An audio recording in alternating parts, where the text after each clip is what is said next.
Imagine you're driving down the highway. Everything feels fine.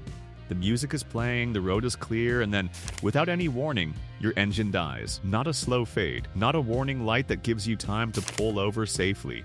Just gone. No power, no steering, nothing. That's exactly what happened to owners of certain Mitsubishi vehicles. And the scary part? It wasn't just one problem. It wasn't just one model year. There were multiple separate issues affecting hundreds of thousands of vehicles that all pointed to the same uncomfortable truth. Something was going seriously wrong under the hood of these cars. Today, we're going to break down the real causes behind some of the most significant Mitsubishi engine-related recalls and incidents in recent history. We're going to talk about a software bug that could destroy your engine, a tiny belt component that could make you lose control of your car, and a regional recall that showed these problems were bigger than just one market. We're going to keep it simple, keep it clear, and by the end of this video, you're going to understand exactly what went wrong, why it happened, and what every Mitsubishi owner needs to know. Let's start from the beginning. The CV problem, when software becomes a danger. Let's talk about the 2018 to 2022 Mitsubishi Outlander Sport. This was a popular compact SUV. Decent fuel economy, practical size, good looking. A solid everyday car for a lot of families. But underneath the smooth exterior, there was a ticking time bomb hiding inside the transmission system. The Outlander Sport from these years came equipped with a CVT that stands for Continuously Variable Transmission. A CVT doesn't work like a traditional automatic gearbox with fixed gears that click into place. Instead, it uses a system of pulleys and a belt to create a smooth, seamless range of gear ratios. On paper, it's more efficient. In real life, it depends entirely on the software that controls it to work correctly. And that software had a problem. The issue was inside something called the CVT ECU, the electronic control unit that manages the transmission. Think of it like the brain of the transmission. It reads speed, throttle position, load, temperature, and makes thousands of tiny decisions every second to keep the car running smoothly. But in the Outlander Sport from these model years, that brain had a software error. A coding mistake that, under certain driving conditions, could cause the transmission to behave in ways it was never supposed to. What kind of ways? We're talking about the engine stalling while the car is in motion. Imagine going 65 miles per hour on a freeway, and suddenly your engine just cuts out. That's not a minor inconvenience. That's a serious safety event. You lose engine braking, your power steering can get heavy, and depending on traffic around you, that situation can escalate very fast. But it gets worse. In some cases, and this is the part that really stands out, this software error didn't just cause the engine to stall, it could cause the engine to over-rev. That means the CV system was commanding the engine to spin at RPM levels it was not designed to handle at high speeds. And what happens when an engine is forced to rev way beyond its normal operating range? Internal parts get stressed beyond their limits. Metal gets hot. Clearances that were designed to a tight specification start to fail. And in the worst cases, you end up with permanent engine damage. Not a cheap fix, not a warranty adjustment. We're talking about catastrophic internal engine failure that could mean the entire engine needs to be replaced. This is especially frustrating because the root cause wasn't a mechanical defect you could see. It wasn't a broken bolt or a cracked part. It was invisible. It was a few lines of code in a computer that most owners had no idea even existed. You couldn't inspect it during a routine oil change. You couldn't notice it was wrong by listening to the engine. You'd only find out something was wrong when the car was already failing at highway speeds. Mitsubishi eventually issued a recall and software update to address this. Dealers were instructed to reprogram the CVT ECU with corrected software, but for some owners, that fix came too late, after they had already experienced stalling, or in the worst cases, after real engine damage had already occurred. That's the first issue. Now let's talk about something even more mechanical. Something that was building up quietly for years before it finally got addressed. The drive belt crisis, a tiny crack with massive consequences. If you owned a Mitsubishi Lancer, Lancer Evolution, Lancer Sportback, Outlander, or an Outlander Sport from the 2008 to 2011 period, this next part is very important. In 2018, Mitsubishi issued a recall affecting more than 141,000 vehicles in the United States alone. The affected models included the 2009 to 2012 Mitsubishi Lancer, the 2010 to 2012 Lancer Sportback, the 2008 to 2012 Outlander, and the 2011 to 2012 Outlander Sport. That's a wide range of vehicles, spread across multiple popular model lines. The problem? The drive belt automatic tensioner. Now let's break that down simply. because it's actually not complicated once you understand what each part does. Your engine has a drive belt, sometimes called a serpentine belt, that wraps around several key components: the alternator, the power steering pump, the air conditioning compressor, and others. This belt is constantly spinning while the engine is running, and it needs to stay at a specific tension. Too loose, and it slips. Too tight, and it wears out prematurely. That's where the automatic tensioner comes in. It's a spring-loaded device that keeps the belt at just the right tension automatically without you ever having to adjust it. In these Mitsubishi vehicles, that tensioner had a design flaw. Specifically, the flange, which is essentially the structural frame of the tensioner, was prone to cracking. And not just minor surface cracks. When the flange cracked badly enough, the entire tensioner could break apart. And when that happened, the drive belt had nothing keeping it in place. The belt would come completely loose, or worse, it would detach entirely. What does that mean for you as a driver? Well, the moment that belt comes off, the engine loses access to all those components it was driving. The alternator stops charging the battery, the power steering pump stops working, the air conditioning cuts out. But most critically, the engine itself can stall because the belt failure disrupts the accessory systems that keep everything running. Your battery warning light will come on, which is actually the first sign owners were told to watch for. But here's the part that makes this a real safety concern and not just an inconvenience: power steering. Modern power steering in many vehicles depends on the engine belt system to function. When that belt comes off suddenly at highway speeds, your steering wheel can go very heavy, very fast. If you're not prepared for that, and why would you be, because it just happened out of nowhere, maintaining control of your vehicle becomes genuinely difficult at speed, in traffic. Now, here's what makes this story even more troubling. Mitsubishi actually knew about this problem years before the recall was issued.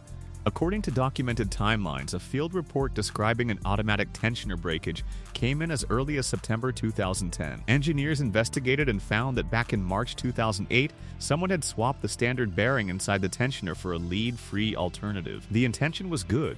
Lead-free materials are more environmentally friendly, but this new bearing was cracking under the high-load stress of real-world driving.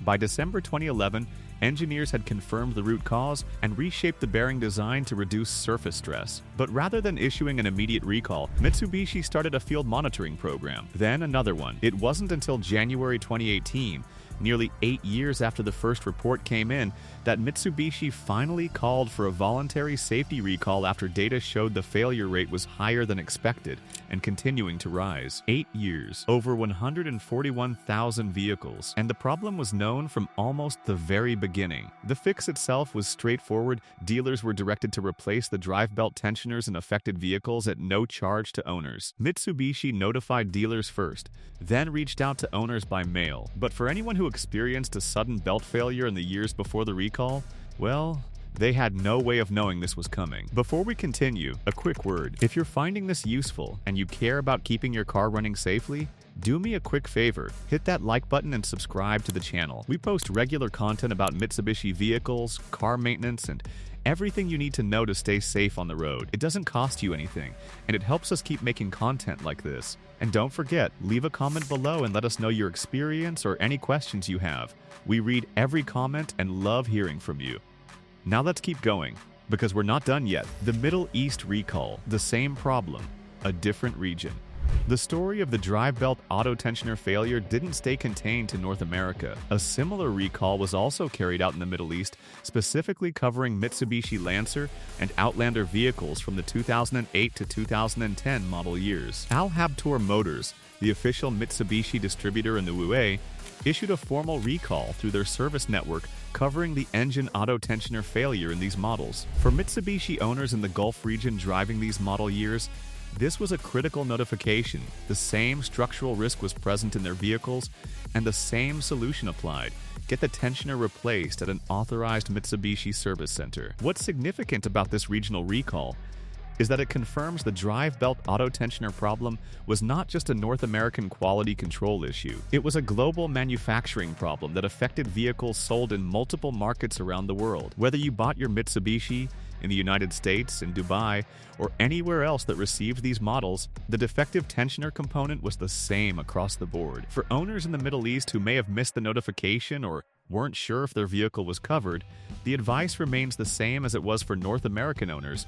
Check with your Mitsubishi dealer, provide your vehicle details, and confirm whether your tensioner has been replaced. It's a free repair. There's no reason to delay it. Putting it all together, what really went wrong? So now that we've walked through all three of these issues, the CVT software fault, the drive belt tensioner failures, and the regional recall, let's step back and look at the bigger picture, because when you look at all of them together, there are some important lessons here. First, there's the software issue. The 2018 to 2022 Outlander Sport CVT problem is a reminder of how much modern cars rely on software to function, and how serious the consequences can be when that software has bugs. Unlike a physical part that might give you warning signs before it fails, software can fail suddenly and without warning. The car looks fine, the engine sounds fine, and then something goes wrong in a microprocessor you can't see, and you're suddenly dealing with an engine stalling at 70 miles per hour. As cars get more computerized, this kind of recall is going to become more common across all brands, not just Mitsubishi. Second, there's the tensioner recall. This one is a story about a small change that had big consequences. Someone, somewhere in the manufacturing process, made a substitution, swapping one type of bearing material for another, and didn't fully account for how that material would behave under real-world stress over time. By the time the failure pattern became undeniable, hundreds of thousands of vehicles were already on the road with defective parts. The lesson here isn't that Mitsubishi was careless, it's that even small component-level decisions in a manufacturing chain can have large, slow-burning consequences that take years to fully surface. And third, the regional recall shows us that automotive safety problems don't respect borders. The same part, installed in the same vehicles sold in different countries, will fail in the same way. Whether you're driving in New Jersey or navigating the streets of Dubai, if the component is the same, the risk is the same. What should Mitsubishi owners do right now? Let's get practical. If you own any of the vehicles we talked about today, here's what you should do. If you have a 2018 to 2022 Mitsubishi Outlander Sport, check whether your CVT software has been updated. The best way to verify this is to call your nearest Mitsubishi dealer. Give them your VIN, that's your vehicle identification number, usually found on the dashboard near the windshield or on your registration documents, and ask them to confirm whether the CVT ECU software recall has been completed on your vehicle. If it hasn't been done, get it scheduled. It's a software update, which means no major mechanical work. It's not a long job, but it is an important one. If you have a 2008 to 2012 Mitsubishi Lancer, Lancer Sportback, Outlander, or 2011 to 2012 Outlander Sport, do the same thing.